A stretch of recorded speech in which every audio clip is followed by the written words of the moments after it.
მოდით ესე ვთქვათ, მადა შეიძლება იყოს, რომ მე როცა მშია ფიზიოლოგიურად. მადა შეიძლება იყოს სრულებით არ მშიოდეს, მაგრამ მე დავინახო, შევნიშნო, გემრიელი სურნელი მეცეს და აღვიძრას მადა. მადა მოდის უფრო მეტად, შეგვიძლია ტელევიზორმაც კი აღვიძრას, ხო, ჩვენი წარმოდგენა, ჩვენი დამახსოვრებული გემოები. და სწორედ ეს არის, რომ აქ უნდა გავარჩიოთ, ეს არის მადა თუ შიმშინი. რას მომცემს მე ხა ეს საკვები, ოღონდ მუდმივად ესე არ უნდა იყოს, რა თქმა უნდა, ხანდახან ჩვენ მადასაც უნდა გავყვეთ და არ უნდა დავთრგუნოთ, მაგრამ უმეტესად ამ მადამ არ უნდა გვმართოს. არამედ უნდა გვმართოს ჩვენმა ფიზიოლოგიურმა მოთხოვნილებამ. იცით რა გვაქვს, არ მშია, მაგრამ საღამოს სუსრავს, სულ რაღაცას ჭაბეობდება, ტელევიზორთან ვზივარ, რაღაც ვიდეოს, თქვათ რაღაცა ვკითხულობ, თუ იქ ტელეფონთან ვარ, თუ ლეპტოპთან, თუ ასე შემდეგ, რაღაცა სულ რაღაცა უნდა ბედოს, სულ რაღაცას უნდა ცოტას ვიღებ და ნუ ზუსტად ეს არის დარღვევა, ანუ არაფერი არ არის შიმშილზე საუბარი, იქ არის ზუსტად ანუ კომპულსიურ, ანუ აკვიატებულ, გაუაზრებელ, ანუ რაღაცა ქმედებაზე ჭამის რაღაცა პროცესზე უბრალოდ რა, რომლისგანაც რეალურად სიამოვნებასაც ვერ ვიღებთ. ყველა ამ კვებითი აშლობის უკან ძირითადად ეს არის პიროვნების ემოციური მდგომარეობა, ეს არ არის რაღაც საკვების გადამეტებული სიყვარული, როგორც შეიძლება ზოგიერთი აშლობის შემთხვევაში ადამიანებს გონიათ სამწუხაროდ საზოგადოებას, ეს არ არის ხასიათის ძლიერი მხარეები, რომ მე შემიძლია კონტროლი დავაწესო კვებაზე, არამედ ეს არის ადამიანის შინაგანი ემოციური ტკივილი, რომელიც უკვე სიმპტომის სახით არაჯანსაღი კვებითი ქცევით გვევლინება.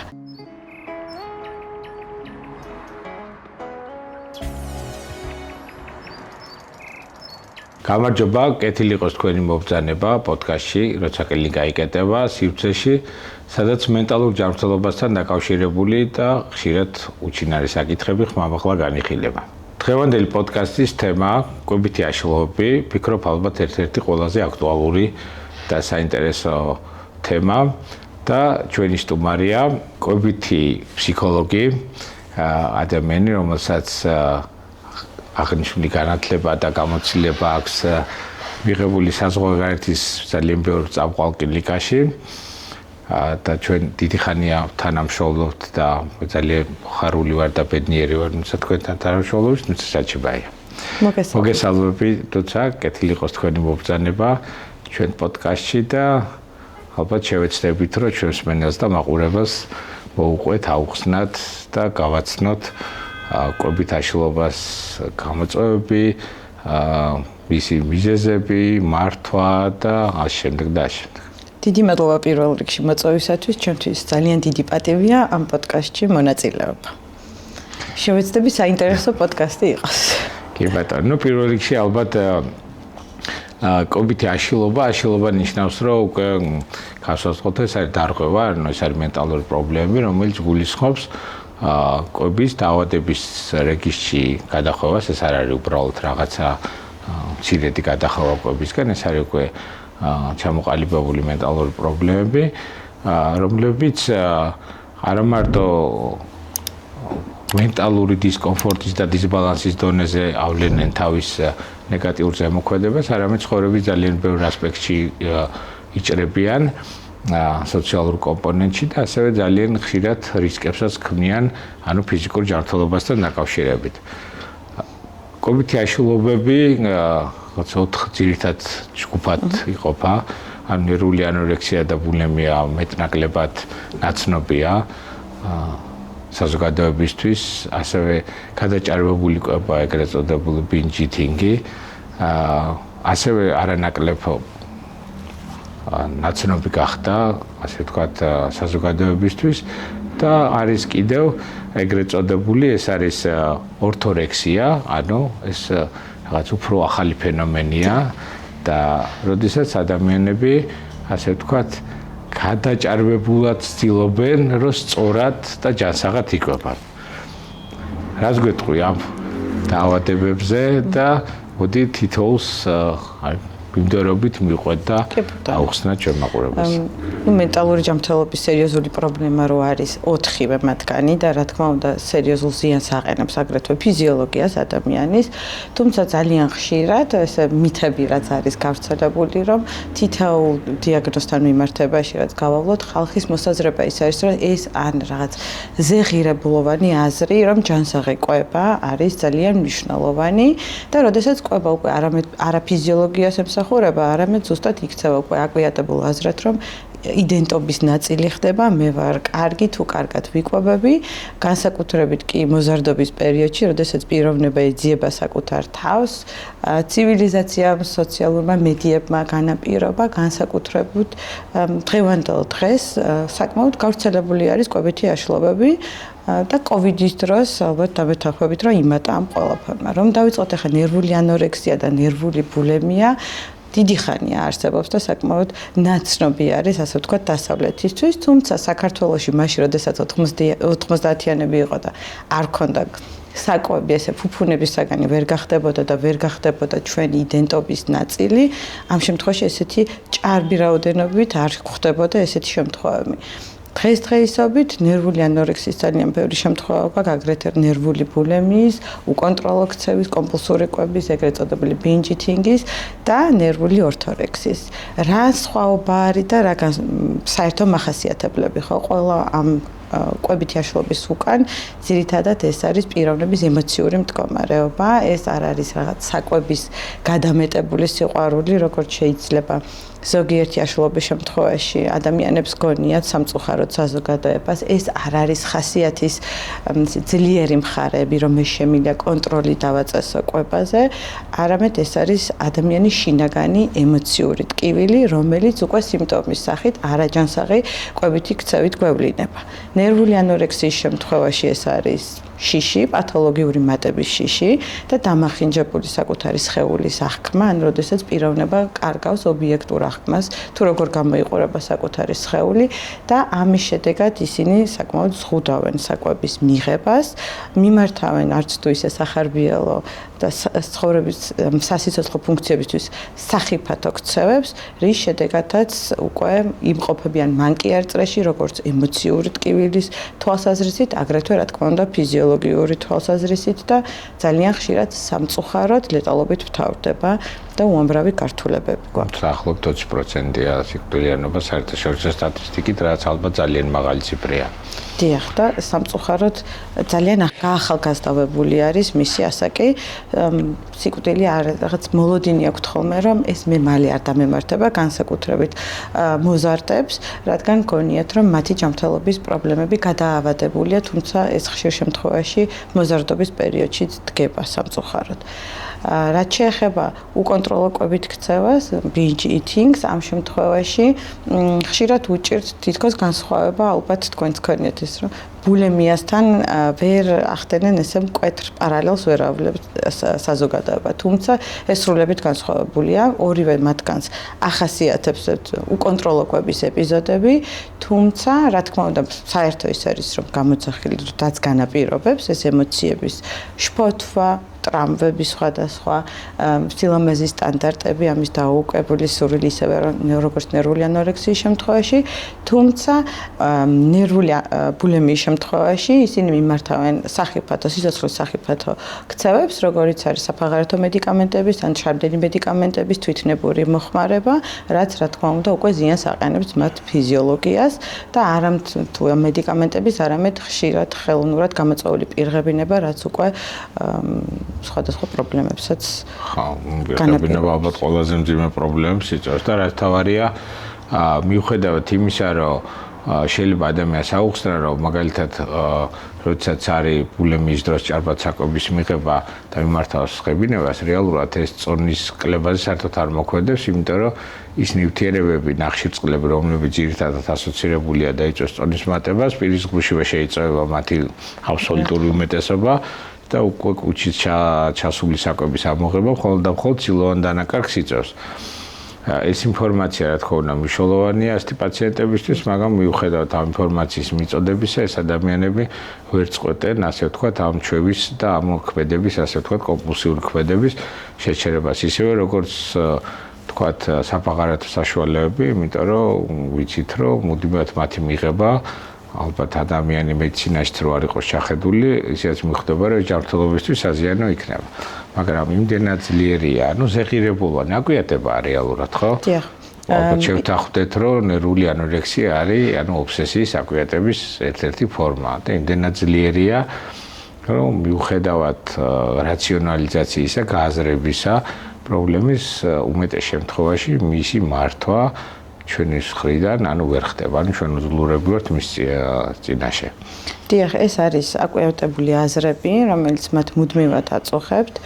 შესაბამისად, ის რომ როდესაც თანხლები პირი ეუბნება რომ რა მოხდა ეს მხოლოდ თქვათ ბულიმიის შემთხვევაში ან ბინჯ იტინგის შემთხვევაში რომ ნიბის ყოფა არ გაქვს, რატომ არ შეგიძლია რომ შეწყვიტო, ან თუნდაც ეს შენთვის საზიანო ქმედებები, რომელიც შედეგსაც კი, რომელიც მათ სურთ, იქამდეც კი არ მიყავთ, ვერანებებენ თავს, ზუსტად იმიტომ, რომ ეს არის მათი განმაპირობებელი, არის მათი ძირითად შემთხვევაში შფოთვა, ემოციური ტკივილი, თვითშეფასების პრობლემები და კონტროლის განცდა. კონტროლის განცდა მცდარად კომპენსაცია, რომ მე შემიძლია ეს გავაკონტროლო. ძალიან ხშირად ეს ყალიბდება ტრავმის შედეგადაც, რომ მაშინ, როდესაც მაქვთ უძლურობის განცდა აქვთ რაიმე სხვა სფეროში, გადმოაქვთ ამის კომპენსაცია ამა თუ იმ არაჯანსაღი კვებითი ქცევებით და სინამდვილეში კვებითი აშლობების უკან ეს არ არის რაღაც კვებაზე დამოკიდებული ადამიანი, არამედ ეს არის სულ სხვა ფაქტორები განაპირობენ ამგვარ დისფუნქციურ ქცევას. პირველად ის რომ საკვებს პირობითად ზღუდავს ნერვული ანორექსიის დროს, ეს არ არის პირველადი არის სხეულის და წონის არასწორი აღქმა. მიუხედავად მისი წონის, ეს არის მნიშვნელოვანი. შეიძლება წონა გარკვეულწილად იყოს ჭარბი და მაშინ ჩვენ გავჩნდება კითხვა, რომ თუ წონა აქვს ჭარბი და ადამიანი მიმართავს ანორექსიულად, კვეთს შეზღუდვას, იქნებ ეს არის რაღაცა სწორი შეფასება მის ჭარბიმასთან. აქ გავლება საზღვარის, რომ როდესაც რეალურად ჭარბი წონა ადამიანს აქვს თუ არა ნერვული ანორექსია და არის თუ არა ეს ჩამოყალიბებული დაავადება, ზოგჯერ ძნელია, იმიტომ რომ მიზეზი გვაქვს ასე ვთქვათ ჭარბი წონა, მაგრამ როდესაც წონა არის ნორმა დაბალი, ან ხშირ შემთხვევაში ძალიან დაბალიც, როდესაც ადამიანი მაგალითად საშუალო სიმაღლით შეიძლება იყოს 40 კილოგრამი ან მასზე ნაკლები და კიდე აქვს შეგრძნება, რომ მას აქვს ჭარბი წონა, ამ შემთხვევაში შედარებით ადვილია დიფერენცირება და მიხვედრა იმის, რომ ეს იმდენად გადაჭარბებულად ზეღირებულოვანი და მცდარი და არაადეკვატური აზრია, რომ ამ შემთხვევაში გადაჭრით შეგვიძლია ვთქვათ, რომ აქვს საქმე ნერვულ ანორექსიასთან, დაავადებასთან. და იქ ჩდება ხოლმე სირთულეები, როდესაც ესეთი ადამიანები ფსიქიატრს, ფსიქოლოგს ნაკლებად მართავენ და ხშირ შემთხვევაში არიან ხოლმე ასე ვთქვათ სომატური, ფიზიკური ჯანმრთელობის ექიმებთან პრობლემის გადაწყვეტის, ძიებაში და სამწუხაროდ ისიც ხდება ხოლმე, როდესაც არ ხდება სწორი ინფორმაციის მიწოდება და ფიზიკურად რაც არ უნდა ჩარევა მოხდეს კორექცია თუნდაც მეორადი დარღვევების, ბუნებრივია იმ ზეღირებულოვანას თავის სხეულის მასის არასწორ აღქმასთან დაკავშირებით, ამას თუ არ მოხდა სპეციფიური მიზანმიმართული ტარგეტირებული შეტევა, იმას ვერ განკურნავთ, ვერ მოვაგვარებთ და შესაბამისად შედეგიც არ იქნება, ხო? დიახ, ძალიან რთულია პირველ რიგში მომართვიანობა ის, რომ მან უნდა აღიაროს, რომ ეს არის პრობლემა. ხშირად გვირჩევნია, რომ ვეძიოთ ორგანული მიზეზები, ვიდრე ვთქვათ, რომ გვაქვს მენტალური ჯანმრთელობის პრობლემა და გადაჭრა ის, რომ მე მედიკამენტს დავლევ და ჩემი პრობლემა ალაგდება ძალიან მალე, ამის მიღება ადამიანისთვის უფრო მარტივია, ვიდრე ის, რომ გააცნობიეროს სინამდვილეში, რომ ეს ყველაფერი უკვე არ არის ფიზიოლოგიასთან ასოცირებული, არამედ ფიზიოლოგია უკვე გართულებები არის და საწყისი წერტილი არის ის ემოციური ფონი, რაც ხშირ შემთხვევაში ეს რა არის, ხო, დაბალი თვითშეფასება, მაღალი შფოთვა, სილამაზის სტანდარტები, საკუთარი იდენტობა, მე როდესაც არის თავიდან ბოლომდე წონაზე დამოკიდებული და ჩემთვის ერთადერთი მიზანი, ასე ვთქვათ, ვიტყოდი, რომ არის კვება, ეს უნდა ვაღიარო, ის რომ შემოვიდეს ფსიქოლოგთან, ფსიქიატრთან, ამით მან უნდა გადადგას ნაბიჯი, მიიღოს თუ რაში არის პრობლემა და ძალიან ხშირ შემთხვევაში განსაკუთრებით თუ ეს არის მოზრდილი პაციენტი, ჩვენ ზუსტად ამაზე ვმუშაობთ, რომ ვაღიაროთ, რომ ეს არის პრობლემა და მერე შევქმნათ мотивация. როდესაც უკვე მიდის აღიარება, ეს უკვე წინ გადადგმული ნაბიჯია, რომ ეს გავაცნობიერეთ, რომ არის პრობლემა, შემდგომ უკვე ვმუშაობთ мотивациაზე და მე უკვე იგეგმება კონკრეტული ნაბიჯები. ამიტომაც არის მათთვის სწორედ ასეთი მტკივნეული იმის აღიარება, რომ აქ არის კვებითი აშლილობა და მენტალური ჯანმრთელობის პრობლემა. არა თუ პაციენტებისთვის, არამედ ოჯახის წევრებისთვისაც ძალიან ხშირად მოდის ძლიერი დანაშაულის შეგრძნება, უმეტესად მშობლიდან და შფოთვა, ხო, რომ რა მდგომარეობა იქნება. და ხშირად ზოგჯერ მისი ამ ადამიანის მიკროსოციალური გარემოს რაღაცა დანაშაულიც კი მიუძღვის ხოლმე მაგალითად მეგობრებს, ოჯახის წევრებს ან იმას, როდესაც თქვათ მათი მხრიდან ხორციელდება ხოლმე გარკვეული ზეწოლა, არასწორი ფრაზების გამოყენება, რაც პრობლემას ხშირად კიდევ უფრო ამწვავებს მაგალითად ის, რომ რა უნდა თავი ხელში აიყვანე, რა უნდა თქვათ ბულიმიის დროს საკვების შეზღუდვას, რა უნდა ამას რო არ მიიღო საკვები და ასე შემდეგ, ხო, წონაში კლებას რა უნდა ნახე, მე რა ადვილად დავიკელე, ეს ხშირად კიდევ უფრო ისედაც ამ ადამიანებს ზოგადად მენტალური პრობლემები და განსაკუთრებით კვებითი აშლილობებით თვითშეფასება საკმაოდ დაბალი აქვთ და ასეთი ფრაზების მათ მიმართ წარმოთქმის შემთხვევაში ეს თვითშეფასება კიდევ უფრო ქვემოთ მოდის, კიდევ უფრო ნადგურდება, რაც რეალურად იმ მანკიერდა საკეთილ წრეს კიდევ უფრო ამძაფრებს, ხო. ამ დროს და თავი ხელში აიყვანე მაგალითად, ხო, ბულიმიური შეტევა არის უკონტროლო ან ბინჯ-იტინგის შემთხვევაში უკონტროლო კვება ვერ ვაკონტროლებ და ალბათ იმ ადამიანზე მეტად არავის არ უნდა რომ ეს გააკონტროლოს, ამიტომ სხვისი მითითების გამო ნამდვილად ვერ გააკონტროლებს, მას ყველაზე მეტად უნდა, მაგრამ რო ვერ აკონტროლებს, ზუსტად ეს არის პრობლემა. თუ როცა ვაკონტროლებთ ჩვენ ამას, მაშინ პრობლემაც არ არის და მაშინ არც ბულიმიაზე ვსაუბრობთ, არც გადაჭარბულ კვებაზე ვსაუბრობთ და საერთოდ დაავადება და მენტალურ სფეროსთან კავშირი საერთოდ არ არის. დიახ, აი ეს განსაკუთრებით ესეთი ფრაზები რომ რა უნდა ამას, მაშინ როდესაც აქვთ უკონტროლო კვებითი ეპიზოდები, ამას მოსდევს ძალიან დიდი სირცხვილის და დანაშაულის განცდა და სწორედ ამ დროს, როდესაც თანხლები პირებიდან გვესმის მსგავსი კომენტარები, ეს კიდევ უფრო აღამავებს მათ სირცხვილის განცდას, შესაბამისად ძალიან ხშირად ისინი სწორედ ამიტომ მიმართავენ ფარულ კვებას, ამიტომ ამბობენ სოციალიზაციაზე უარს, ამიტომ არიდებენ სახლიდან თავს გასვლას, რომ ყველანაირად ცდილობენ მათი კვება არ იყოს ხილული არავისთვის, რადგან ის უკვე იმ თავითვე ასოცირებულია სირცხვილთან. მაშინ ჩვენ როდესაც ვეუბნებით, რომ ნებისყოფის პრობლემა გაქვს, არ შეგიძლია ეს ხომ ასე მარტივია, ჩვენ არც თანაგრძნობა არ გვაქვს, არც გვესმის მათი და მათ მდგომარეობას კი არ ვეხმარებით, მხოლოდ უფრო ვამწვავებთ და ვაღრმავებთ. ხშირ შემთხვევაში, მიუხედავად იმისა, რომ მაგალითად მე მაქვს ესეთი შემთხვევები, მე მჭირდება ამის ახსნა ოჯახის წევრებთან, რა თქმა უნდა, ისინი მაინც ვერ აკეთებენ ამას, რადგან რაღაც მდგომარეობაში ისინიც ვერ მართავენ ამ პროცესს. ძალიან ხშირად ვიცით, რომ წინაპირობა კვებითი აშლილობების ძალიან დიდი როლი მიუძღვის ოჯახურ მდგომარეობასაც, რა ვითარება არის ანამნეზში, ხო? როგორი არის კვების კულტურა ოჯახში, როგორი როლი გადავეცით, ასე ვთქვათ, რა ვასწავლეთ ჩვენ შვილებს, როგორი უნდა იყოს კვების პროცესი, რომ კვების პროცესი არ უნდა იყოს შეჭიდული გაჯეტებთან, არ უნდა იყოს დავუდეთ საკვები, გავიქეცით, ჩავურდეთ მულტფილმი, ძალიან ხშირად ჩვენვე განვაპირობებთ არაჯანსაღ კვებით ქცევებს და შემდგომ მე ამისთვის გამკიცხავთ. ამიტომ ვეცადოთ, რომ რა თქმა უნდა, ვინც ახლა გიყურებს და აინტერესებს ეს თემა და მის ახლობელს აქვს მსგავსი პრობლემა, რომ არანაირი კომენტარი ამ შემთხვევაში საერთოდ არ გააკეთოს.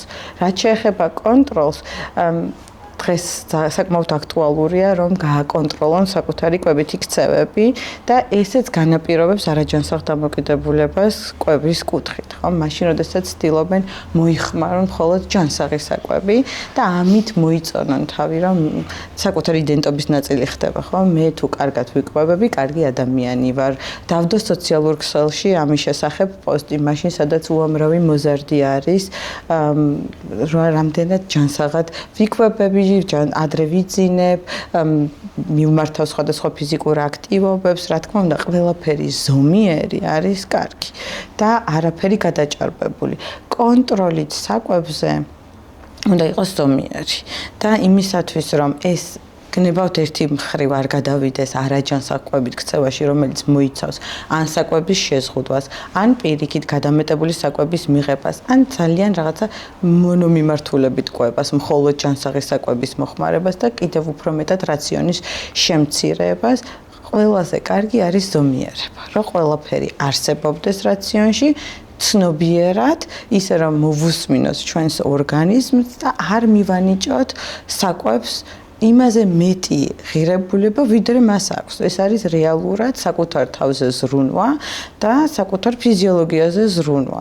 არ არის ამით ჩემი პიროვნება, არ განისაზღვრება იმით თუ რამდენ კილოგრამს ვიწონი, რა საკვები მივიღე მე დღეს და ეს არ უნდა გახდეს ჩემ დღის წესრიგში პრიორიტეტი. და არ უნდა დაიწყოს ჩემი დღე იმით, რომ მე თუ ამას მივირთმევ, ესე იგი კარგი ადამიანი ვარ. ძალიან კარგი სიტყვა იხმარე ზომიერება, ალბათ მე ვფიქრობ, რომ ერთადერთი სიტყვა, რომელსაც ნეგატიური კონოტაცია არასდროს არ აქვს და ზომიერება ყველაფერში არის ძალიან კარგი და აი როცა ჩვენ საუბრობდით უკვე მეოთხე ფორმაზე, ანუ კვებითი აშლილობის ეს ორთორექსია, ალბათ ძალიან აქტუალური, ეს არის აკვიატებულად, ობსესიურად, გადაჭარბებულად სწორი კვება, ჯანსაღი კვების დაცვა.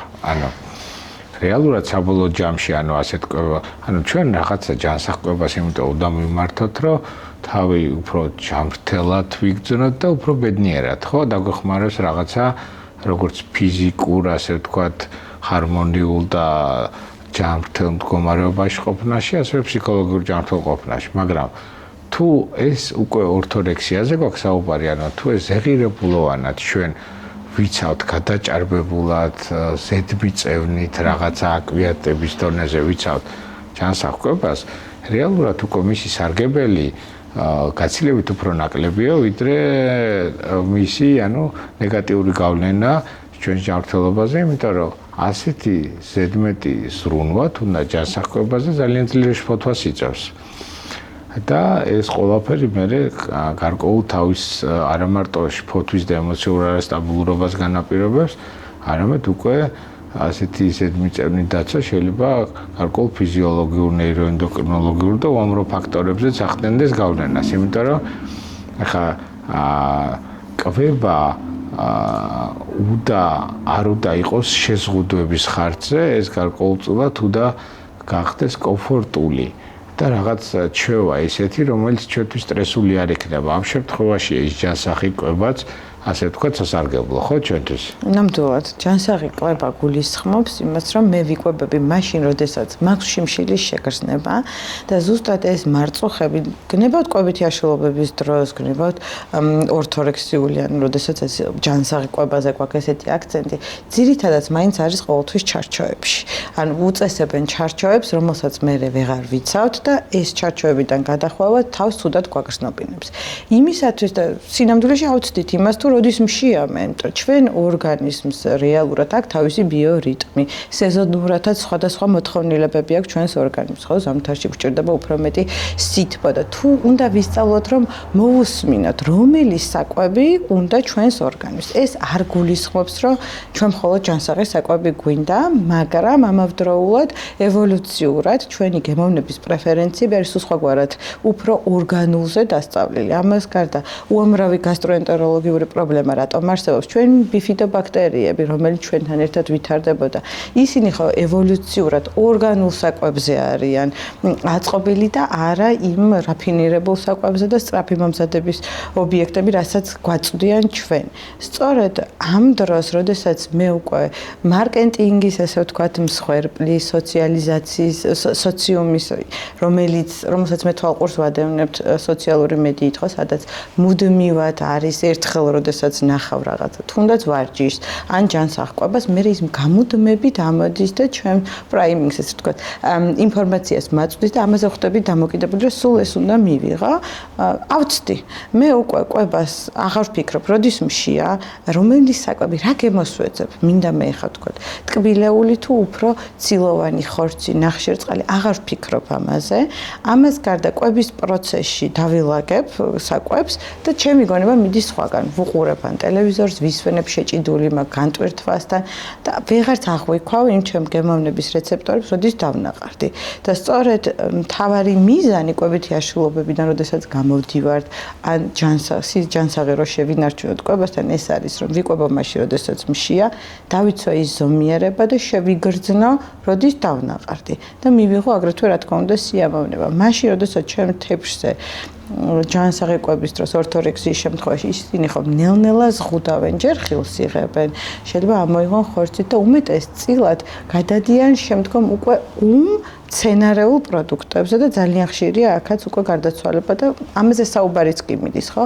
ერთ-ერთი ახალგაზრდა ინფლუენსერი გარდაიცვალა სწორედ ამით, რომ იგი წავიდა აზიაში, მოიხმარდა საკვებს, დაიწყო ორთორექსი და შესაბამისად მის ორგანიზმის რესურსი აღარ ჰქონდა და ამიტომ საკვების ფუნქცია რაც არის, რომ ჩვენი საწვავი არის იმისთვის, რომ იმუშაოს ნერვულმა სისტემამ, ნებისმიერ ორგანოთა სისტემამ აღარ მუშაობს და წყვეტს ფუნქციონირებას. ანუ ჯანსაღი კვებაც კი თუ არის გადაჭარბებული აკვიატების დონეზე, ის არის საზიანო და პრინციპში საზიანო კი არა, უკვე დავადება ეს ფიქიკის და რა თქმა უნდა მეორადად კიდევ უფრო მეტ ზიანს იწვევს სხვადასხვა გართულებს, ფიქიკის ხრივ, შფოთვას, დეპრესიას და ამ შემდეგ ძილის დარღვევებს და ამ შემდეგ და ამავე დროს შეიძლება ძალიან დიდი ზიანის არ სასარგებლო კი არა, პირიქით სერიოზული ზიანის და ფატალურადაც კი შეიძლება ანუ დასრულდეს ადამიანისთვის, ხო? დიახ.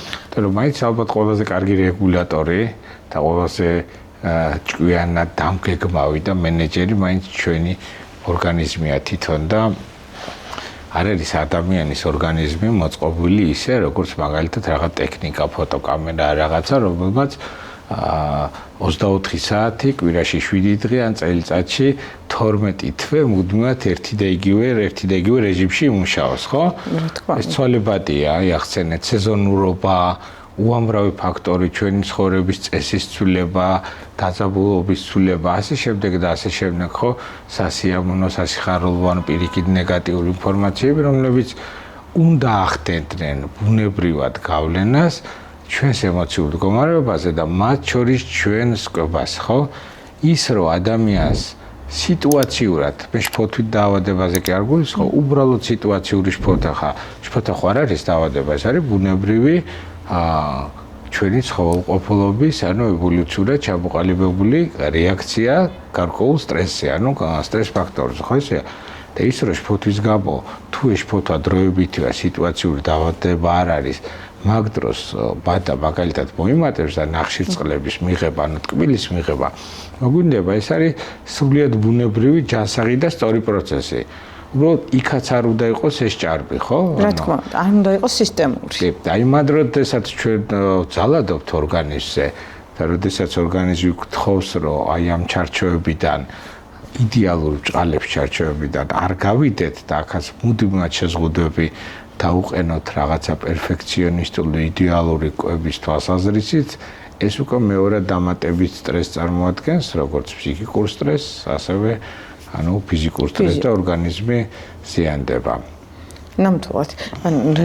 საფუძველი ამ ყველაფრისა ის არის, რომ რატომღაც იქნება წარმოადგენა, რომ ნახშირწყლები საერთოდ არ უნდა მივიღოთ, ის რომ ჩვენ გვჭირდება ენერგიის სწრაფი წყარო ხანდახან და სტრესის დროს უფრო მეტად ჩვენი მადა ძლიერდება, ესეც ფიზიოლოგია.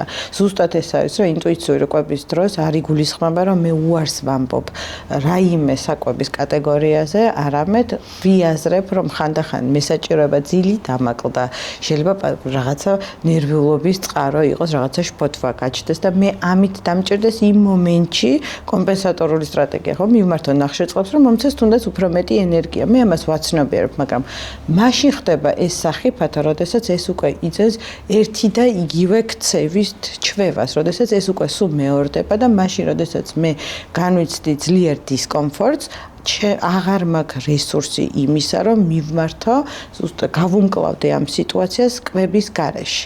ანუ ერთადერთი კვებითი აშლილობების დროს დისკომფორტთან, სტრესთან, შფოთვასთან გამკლავების სტრატეგიად იქცევა კვება, მაშინ, როდესაც კვება არ იყო პრობლემა. პრობლემა მდგომარეობდა სულ სხვა რამეში და მე მივმართე, მცდარად გადავიტანე ყურადღება. მივიღე წამიერად, რეალურად ეს ხო 7 წამს გრძელდება მხოლოდ რაღაცა დადებითი კვებისგან, დადებითი ემოცია თუ სიამოვნების განცდა და იმ არსებულ პრობლემას ერთად აღარც დავუბრუნდი. და მაგ ძლიერი დანაშაულის განცდა იმის გამო, რომ მე ისევ ჩემ წარმოდგენაში ვერ შევძელი აი ამ ნახშირწყლებზე უარის თქვა, მაშინ თუნდაც როდესაც მე მითხრათ, რომ რა არის ნებისყოფა არ გაქვს, რომ არ მიმართო ამ კვებას. შესაბამისად შეიკრა ისევ მანკიერი წრე, რომელთანაც მე მიჭერს გამოსვლა. მაგრამ ჩვენი წარმოდგენა, ცოდნა კვებაზე დაგვეხმარება, რომ დავიცვათ თავი ამისგან. მაშინ, როდესაც მე არ დავუყენებ ჩარჩოს, რომ არავითარ შემთხვევაში შენ სულ მუდმივად ყოველდღე ერთნაირად უნდა იკვებო, მიიღო ყოველთვის ეს ჯანსაღი საკვები, ადრე თუ გვიან ეს დაიმსხვრევა. მე ხო ერთნაირად არ შემიძლია ყოველდღე დავიძინო 9 საათზე. არც არავის არ შეუძლია, რომ ვიღაცამ ყველამ ვიცით, რომ გადასარევია ადრე დაძინება. შეიძლება ადამიანი დაწვეს, მაგრამ ის ვერ დაიძინებს. ზუსტად ასე ის ვერ დაიკმაყოფილებს, ფიზიოლოგიაც ხო ადაპტირდება ერთი და იგივე საკვებს. თუ მივაწვდით, საკვები რაციონი მუდმივად უნდა შეიცვალოს, იქიდან გამომდინარე, რომ სხვადასხვა ვიტამინები გვჭირდება სხვადასხვა დანიშნულებისთვის ვემზადებით. ერთნაირად ვერ იქნება ერთფეროვანი კვება, ისიც საბოლოო ჯამში არის ზიანის მომტანი. იგივე როგორც ენდოკრინული სისტემის, აგრეთვე ნერვული სისტემისთვის. ნაწლავები თუ არ ხდება ბიფიდობაქტერიების გამდიდრება, ჩვენ ვიცით, რომ ტვინსა და ნაწლავების შორის ორმხრივი კავშირი არსებობს. ისიც ირღვევა. ჩვენ წინა პოდკასტის თემა იყო სხვათა შორის ხო ჩვენი სტუმარჩავა, სადაც ზუსტად მაგაზე ანუ gut brain syndrome-ზე ვისაუბრეთ, რომელიც ანუ მომავლის მედიცინაა და ანუ ჩვენი ნაწლავური ფლორა რამდენად მნიშვნელოვანია და რა ყველა გრანდიოზულ ზეგავლენას ახდენს, მათ შორის ჩვენ მენტალურ მდგომარეობას და არა მარტო ზოგადად ჯანმრთელობაზე. ანუ ეს ძალიან მნიშვნელოვანი საკითხია.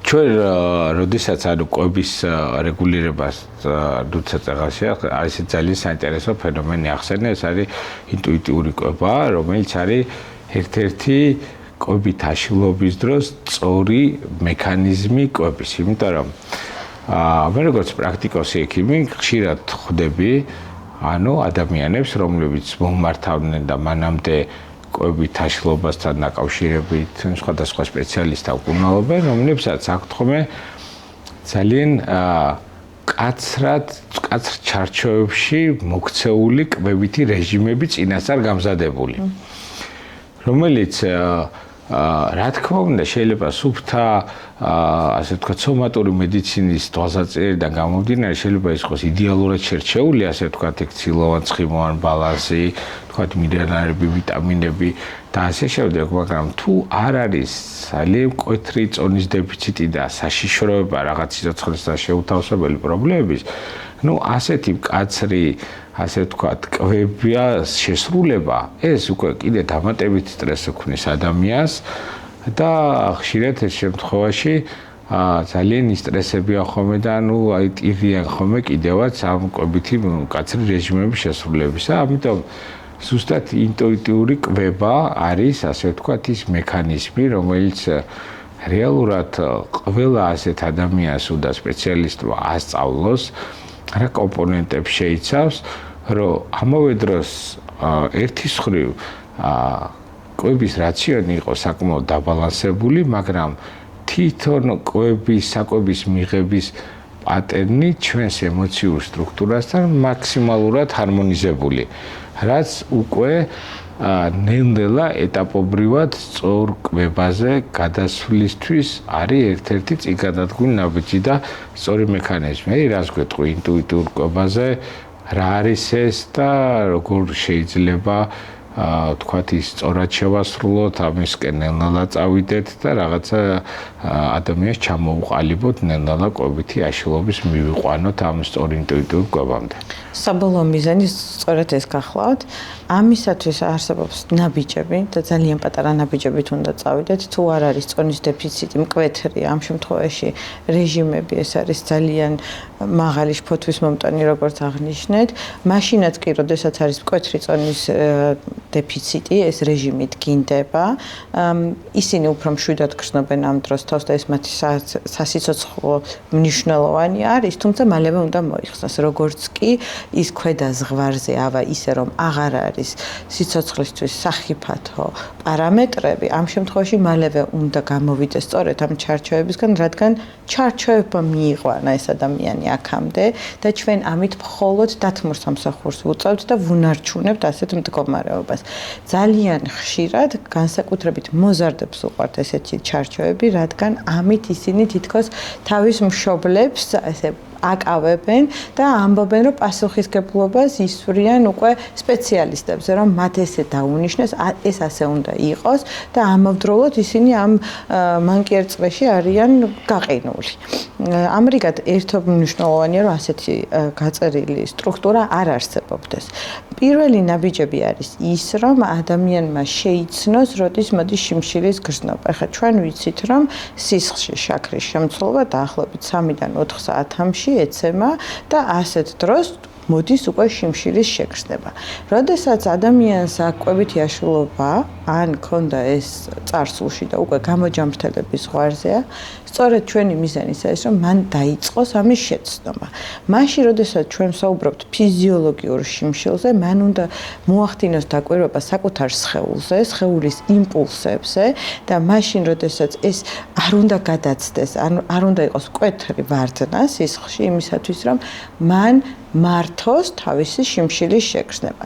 ამისათვის ვამბობთ უბრალოდ, რომ არ იყოს დიდი ინტერვალები, თუმცა რა თქმა უნდა ეს ინდივიდუალურია, ვიღაცა 3 საათში აქვს, შიმშილის ძლიერი შეგრძნება, ვიღაცას 4 საათში, ვიღაცას 4 საათნახევარში.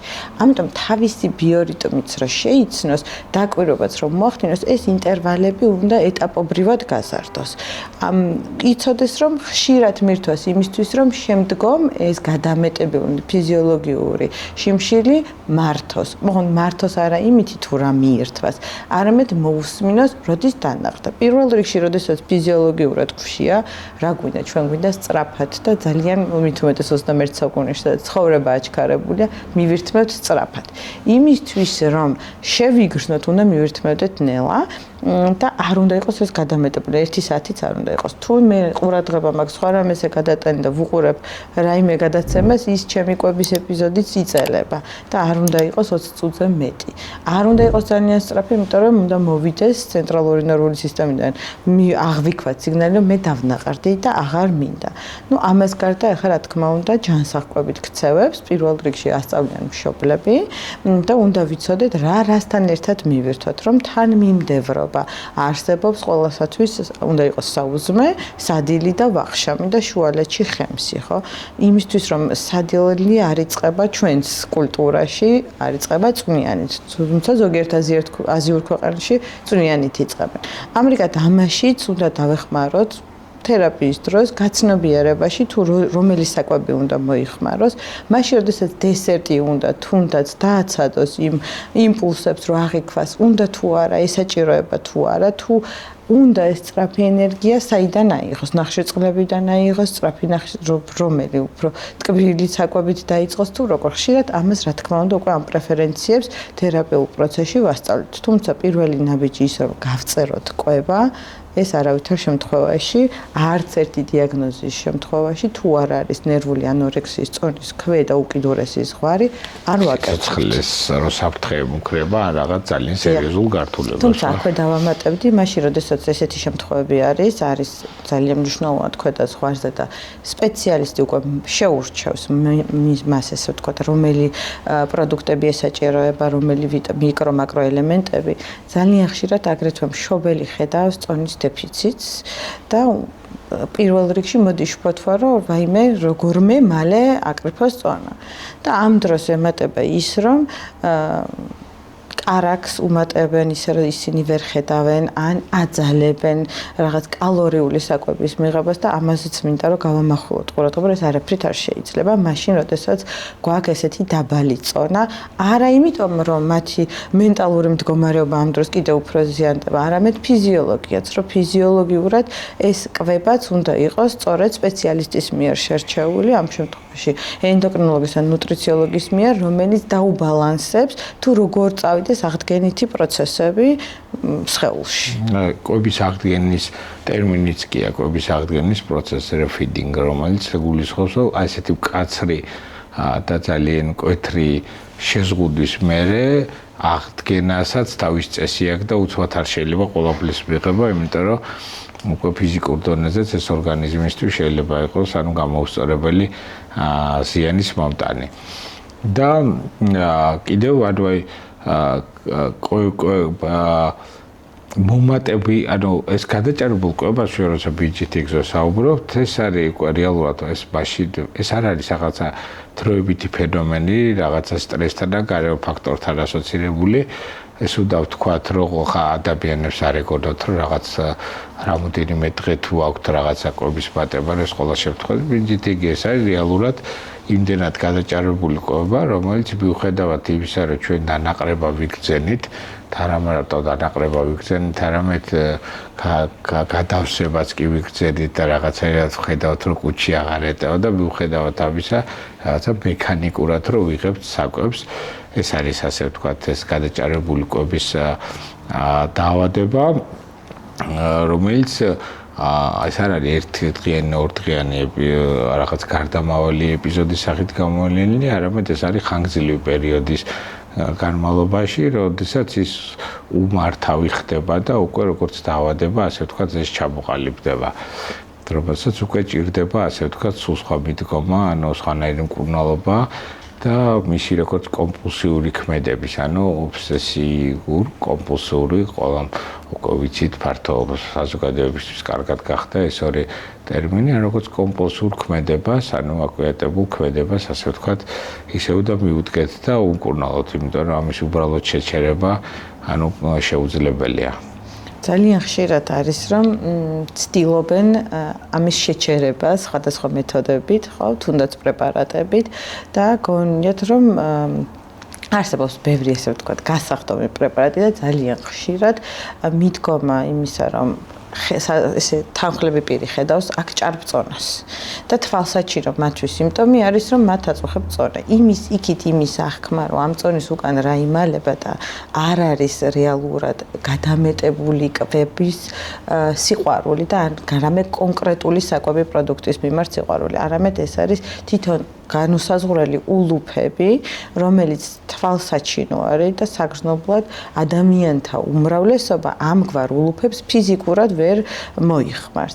ასეთ შემთხვევაში, როდესაც ესეთი ქცევა დიდი ხნის განმავლობაში არის, პრეპარატები ამასთან გამკლავების სტრატეგია არ არის. მე არ გულისხმობ, თქვათ, ისეთ პრეპარატებს, რომელიც ჩვენ, თქვათ, ნერვულ სისტემას ეხმარება, არამედ იმ პრეპარატებს, რომელიც არის გასახდომი პრეპარატები. გასახდომი ან თითქოს მადის დამოქმედებელი პრეპარატები, რომელიც რეალურად, ანუ მეცნიერულად და არანაირ მტკიცებულებებს არ ეფუძნება, რომელსაც შეუძლია, ასე ვთქვათ, მადა დააქვეითოს. დიახ, იმიტომ რომ პრობლემა მადაში არ არის, არამედ მათ პრობლემა არის, მათ არ აქვთ ზედმეტი მოთხოვნილება ფიზიოლოგიურად, ასე ვთქვათ, შესაბამისად, რომელ პრეპარატს ვსაუბრობთ, როდესაც აქ არის უბრალოდ ეს ობსესია იმისა, რომ უნდა რაღაცა მიიღოს.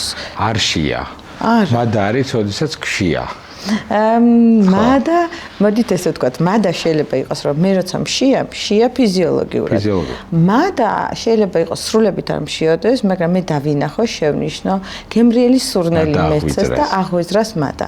მადა მოდის უფრო მეტად შეგვიძლია ტელევიზორმაც კი ახვეცრას, ხო, ჩვენი წარმოდგენა, ჩვენი დამახსოვრებული გემოები და სწორედ ეს არის, რომ აქ უნდა გავარჩიოთ, ეს არის მადა თუ შიმშილი. რას მომცემს მე ხა ეს საკვები, ოღონდ ეს მუდმივად ესე არ უნდა იყოს, რა თქმა უნდა, ხანდახან ჩვენ მადასაც უნდა გავყვეთ და არ უნდა დავთრგუნოთ, მაგრამ უმეტესად ამ მადამ არ უნდა გვმართოს. არამედ უნდა გვმართოს ჩვენმა ფიზიოლოგიურმა მოთხოვნილებამ. ბინჯ იტინგის შემთხვევაში აქ არის დაუოკებელი ფიზიოლოგიური სურვილი არ არის. აქ არის უბრალოდ მა და ხანდახან არც კი აკვირდებიან გემოებს. აი თქვენ რო კითხოთ რა მიირთვა, ამის გახსენებას ძალიან უჭირს. და ხშირად ვერც კი აცნობიერებს, როდესაც აქვს მას კვებითი შეტევა, რაოდენობა მოიხმარა და ან რათან მიმდევრობით მოიხმარა. ძალიან ხშირად უბრალოდ გეტყვის, რომ მაცივიდან რაც იყო, ყველაფერი გაქრა. დაუცილებელი არ არის ერთიანად შეჭამა, შეიძლება უბრალოდ ეს იმდენად ხანგრძლივი პროცესი იყოს, საათებიც გაგრძელდეს.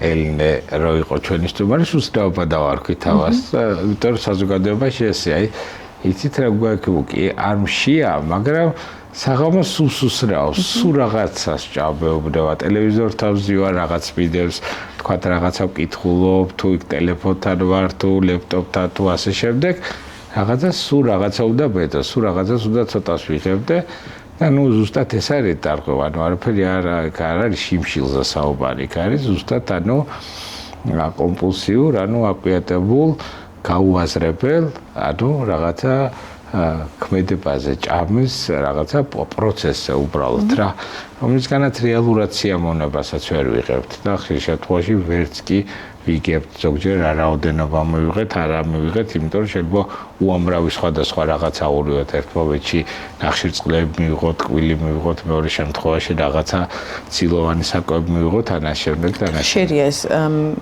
სტიმულაციები ესე ვთქვათ, ხო, გემოვნების პრეფერენციების, როდესაც ჯერ ძალიან ცხარე უნდა იყოს, მერე ტკბილი, შემდგომ მარილიანი, ნეიტრალურ საკვებს ძირითადად ისინი არ მიირთმევენ ამ პროცესში და ჩვენ ესეც ვაკეთებთ, ხო, გვაქვს კვების პროტოკოლები, სადაც უნდა აღწერონ, რომ იმ მომენტში, რომ მიზანის კი არ არის მე რაღაცნაირად შევაჩერო, არამედ პირველ რიგში თვალი გავუსწორო, რომ რაოდენობა მივირთვი, რათან მიმდევრობა მივირთვი, როდის მივირთვი, რა უძღოდა წინ ჩემ კვებას. პირველი ნაბიჯები სწორედ ეს არის გავაცნობიეროთ, რამს მივყავარ მე იქამდე, რომ დავიწყო ესეთი გაუაზრებელი კვება, მაშინ როდესაც გაუაზრებელი რატო ფიზიოლოგიურად მე ამას ხეული არ მთხოს. და ბოლოს ალბათ საინტერესო იქნება, იმიტომ რომ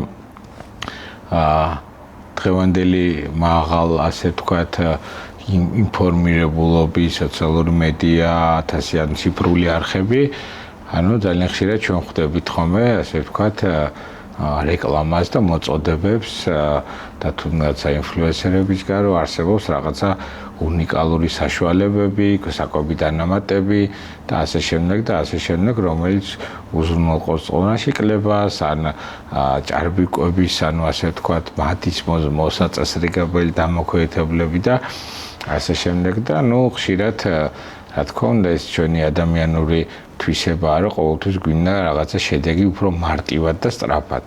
ანუ ყოველთვის გვინდა ერთი აბით, ერთ დღეში შედეგი.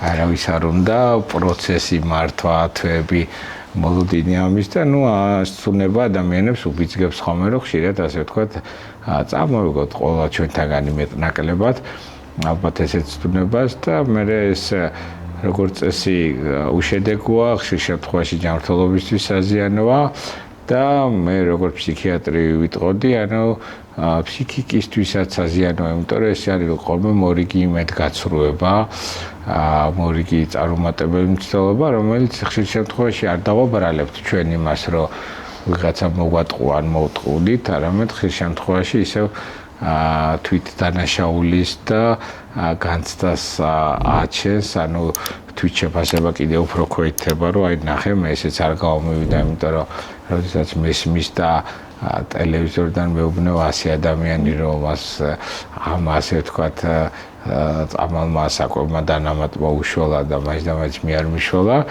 ასე იგი ბუნებრივია მიჩნდება განცდა, რომ რაღაცა ჩემი ბრალეულობაა და ჩემი სისუსტეა. რაც რეალურად კიდე ასეთ ადამიანებს კიდე უფრო მანკიერ წრეში ანუ აბრუნებს. არ არის კვებითი დარღვევები, ნამდვილად არ მიეკუთვნება მენტალური ჯანმრთელობის იმ პრობლემებს, რომლებიც ყველაზე ადვილად მოსაგვარებელია, პირიქით ეს ითვლება ერთ-ერთ ყველაზე რთულად მართვად პრობლემად, მაგრამ ეს სირთულე არ ნიშნავს იმას, რომ ის უმართავია და ის ვერ მოგვარდება, უბრალოდ ამას სჭირდება სწორ ადამიანთან მიმართვა, სწორად დაგეგმა, ეს არის ხანგრძლივი პროცესი, ეს არის დინამიური პროცესი, მუშა პროცესი და სწორი ინფორმაციების და განწყობების ჩამოყალიბების შემთხვევაში და ჩვენ ნებელობასაც დავახმართ დროთა განმავლობაში ეს ეტაპობრივად რელალა შეიძლება რომ მართვადი გახდეს.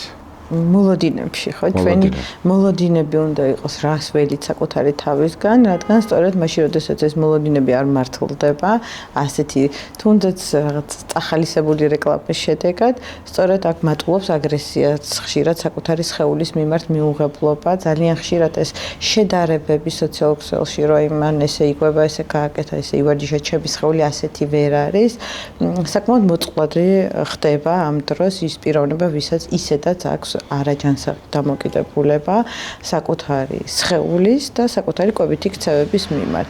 Რა თქმა უნდა, აქედან გამოსავალი ნამდვილად არსებობს. რთულად გასავლელი გზა არის და ხშირადაც არის ისე, რომ მაინც ცდარად აქვთ რაღაც მოლოდინებში ისევ, რომ თუ დასტაბილურდა წონა, მე გამოვჯამრთელდი.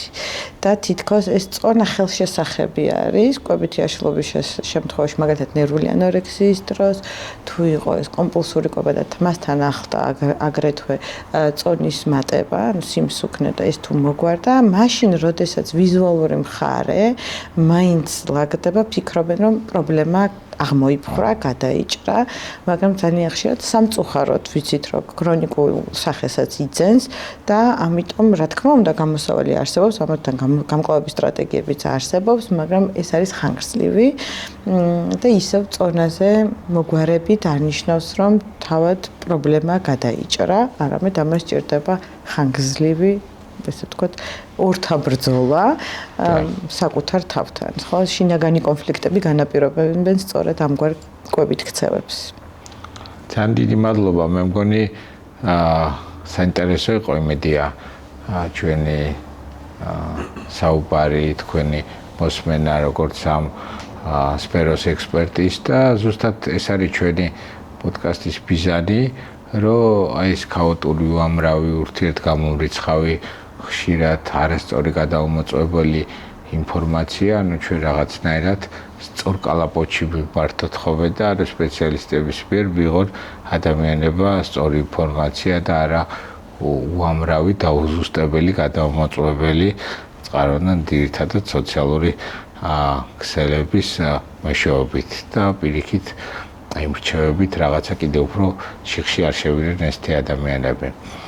მადლობა სამბობთანებისთვის კიდევ ერთხელ და მე მინდა რომ თქვენ ასე ვთქვათ მოგიწიოთ ჩვენ ექსპერტთა კლუბში, ეს არის ექსპერტული მენტალური ჯანმრთელობისთვის, იმიტომ რომ ადამიანები თავისი მოღვაწეობით, თავისი მაღალი პროფესიონალიზმით, რომლებიც მიუხედავად ახლა თქვენ უშუალოდ ანუ მენტალური ჯანმრთელობის სფეროს წარმომადგენელი ბრძანებით, მაგრამ ჩვენი სხვა სტუმრები იყვნენ უამრავი სხვადასხვა მიმართულებიდან და ვფიქრობ, აი ესე გაერთიანება მთელი მედიცინის მენტალური ჯანმრთელობის გარშემო ხელშეუწყობს დესტიგმატიზაციას ადამიანებში, სწორი განწყობების ჩამოყალიბებას, მათ არ ექნებათ შიში და სირცხვილის განცდა იმის, რომ მას აქვს მენტალური პრობლემა, იმიტომ რომ ეს ისეთივე ჯანმრთელობის პრობლემაა, როგორც მაგალითად გაციება, გრიპი, ყურის ანთება,